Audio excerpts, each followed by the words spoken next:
My name is Sarah Johnson, and I had a near-death experience where I went to heaven. I worked in Portland, Oregon, as a supervisor for the youth probation department.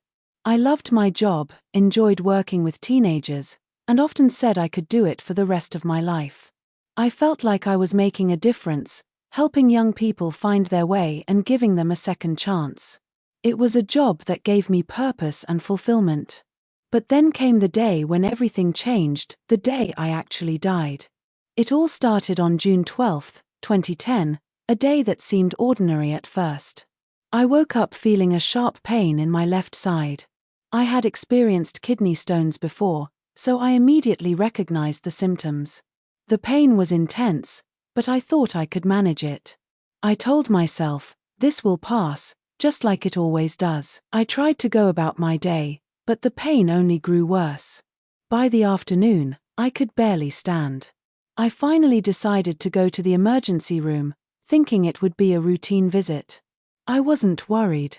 I had been through this before, and I knew the drill. They'd give me some painkillers, maybe some fluids, and I'd be on my way home. When I arrived at the hospital, the doctors confirmed that I had a kidney stone lodged on my left side. They assured me it wasn't life-threatening and started me on pain medication. I felt a wave of relief, thinking the worst was over. But as the hours passed, something felt different. The pain didn't subside the way it usually did. Instead, it became sharper, more unbearable. I started to feel feverish and weak. The doctors ran more tests and discovered that I also had a kidney infection. They decided to admit me overnight for observation and surgery to remove the stone. At that point, I still wasn't too concerned. I trusted the doctors and believed everything would be fine. They started me on antibiotics to treat the infection, and I thought I'd be back to work in a few days. But what none of us knew was that my body wasn't responding to the antibiotics.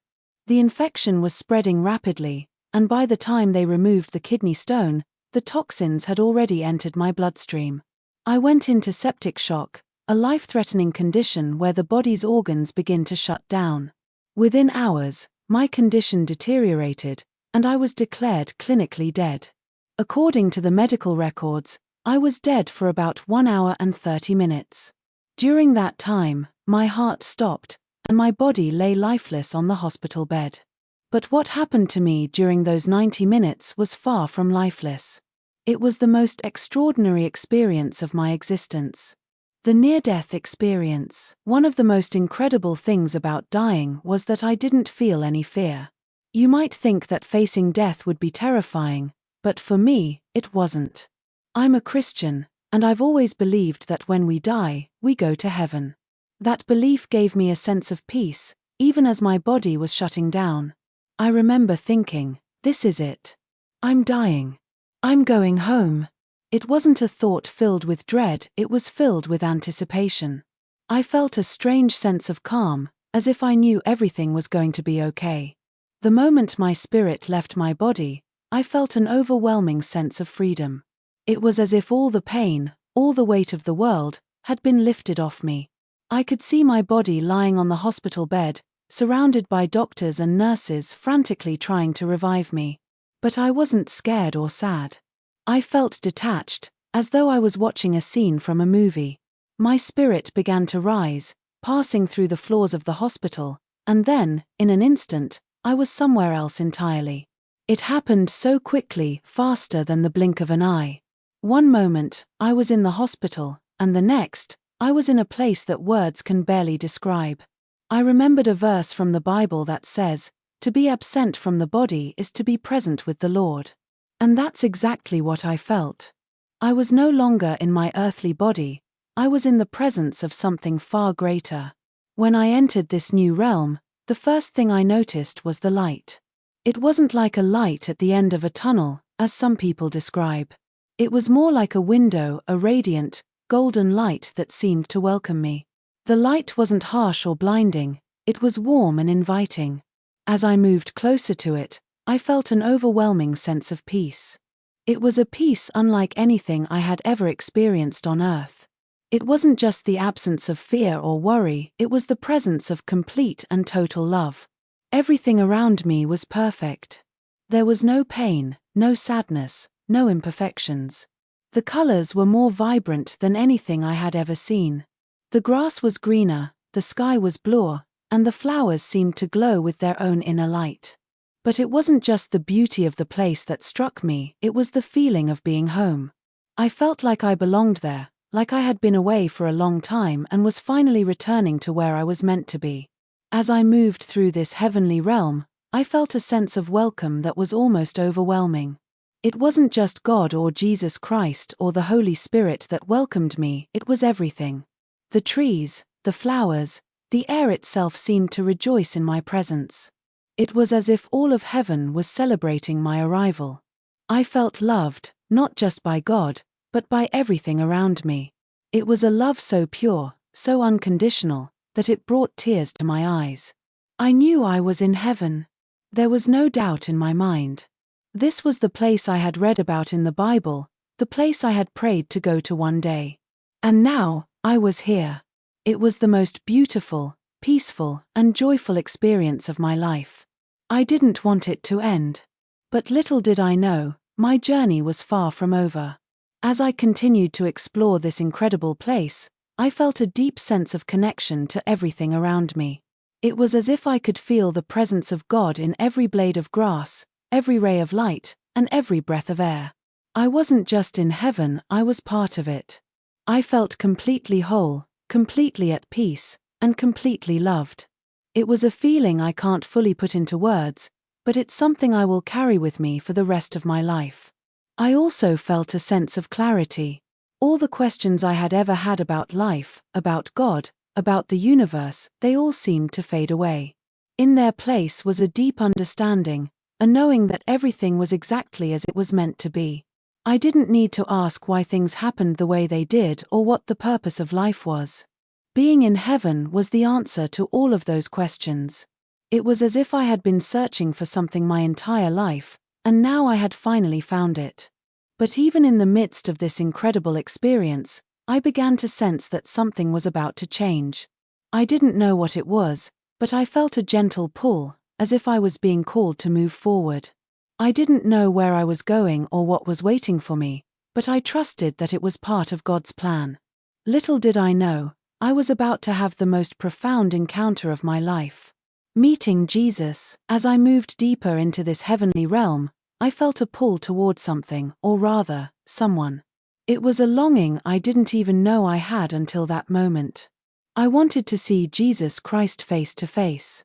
Heaven wasn't just about the beauty of the place or the overwhelming peace I felt, it was about being with Him. I knew, without anyone telling me, that Jesus was there, waiting for me. The thought filled me with joy and anticipation. It was as if every part of my being was drawn to Him, yearning to be in His presence. I found myself walking through what looked like a forest. The trees were tall and majestic, their leaves shimmering with a light that seemed to come from within them. The path I was on was soft and glowing, as though it had been prepared just for me. I knew that Jesus was on the other side of the forest, and with every step I took, my excitement grew. It wasn't the kind of excitement you feel before a big event or a happy occasion, it was deeper, more profound. It was the kind of joy that comes from knowing you're about to meet the one who loves you more than anyone else ever could. As I reached the edge of the forest, something incredible happened. The trees began to part, as if they were making way for me. It was as though they were saying, "She's going to see the King." I stepped forward, and there He was, Jesus Christ. He was standing in the distance, surrounded by a group of angels and what I instinctively knew were redeemed people, those who had lived on earth and were now in heaven. The light around Him was brighter than anything I had ever seen, but it wasn't blinding. It was warm and inviting, just like the rest of heaven. The moment I saw Him, I fell to my knees. I couldn't help it. It was as if my body instinctively knew that I was in the presence of the King of Kings. I knelt at His feet, overwhelmed by a sense of gratitude and love. He was looking at the massive crowd of people around Him, but I felt as though His attention was entirely on me. I could only lift my head enough to see parts of His legs. I couldn't see His face at first, but that didn't matter. All I could do was say, Thank you, thank you. Over and over again, I repeated those words. I knew the reason I was in heaven was because of what Jesus had done for me. It wasn't because of anything I had done, it was because of his sacrifice, his love, and his grace. When I finally looked up, I saw his face. Words fail to describe what I saw. His eyes were filled with compassion and kindness, and his smile radiated a joy that seemed to light up all of heaven. He looked at me as though I were the only person in the world, as though I were his most precious creation. In that moment, I felt completely known and completely loved. It was as if all the questions I had ever had, all the doubts and fears, melted away in his presence. I didn't need to ask him anything because being with him was the answer to everything. Jesus didn't speak to me right away, but I could feel his thoughts. It was as though he was communicating directly to my soul. He was telling me how much he loved me, how proud he was of me, and how much he had been looking forward to this moment. I felt like I could stay there forever, just kneeling at his feet, basking in his love. But then, he spoke.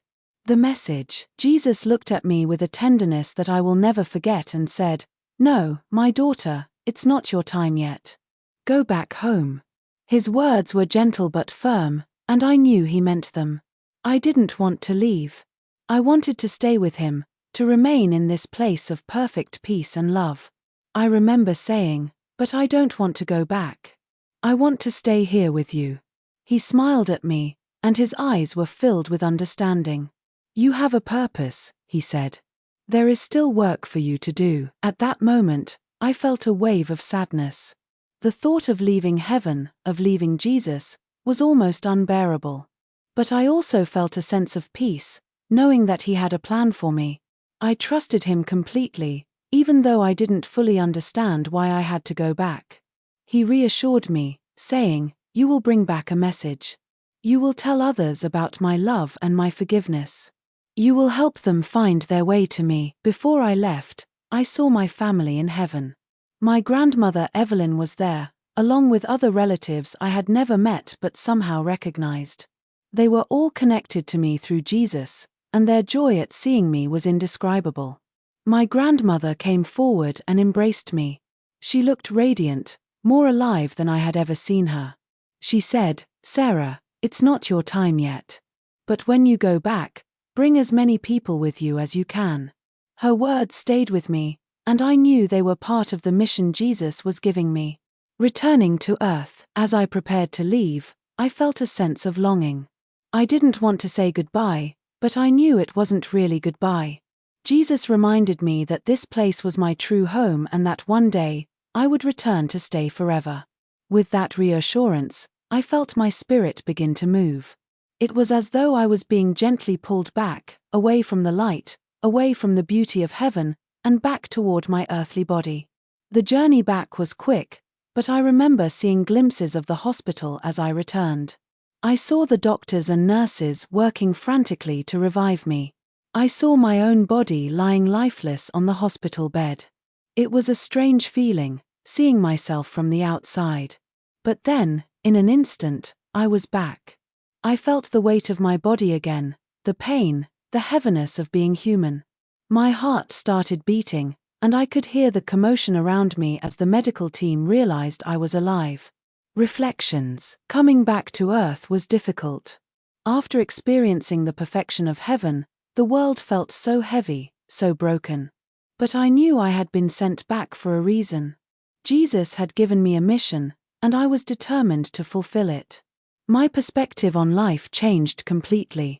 I no longer worried about the things that used to consume me: money, success, or material possessions. None of that mattered anymore. What mattered was love, forgiveness, and helping others find their way to Jesus. I began sharing my story with anyone who would listen. At first, I was nervous. I worried that people wouldn't believe me or that they would think I was crazy. But then I remembered what Jesus had told me: "You will bring back a message." I realized that my experience wasn't just for me, it was for others, too. It was a reminder that heaven is real, that Jesus is real, and that his love is greater than anything we can imagine. Even now, years later, I still think about that day. I think about the moment I saw Jesus, the moment I felt his love, and the moment he sent me back with a purpose. It's a memory that will stay with me for the rest of my life, and it's a story I will continue to share. My hope is that by telling others about my experience, they will come to know the same love and forgiveness that I found in him. That's my story. It's not the end, it's just the beginning.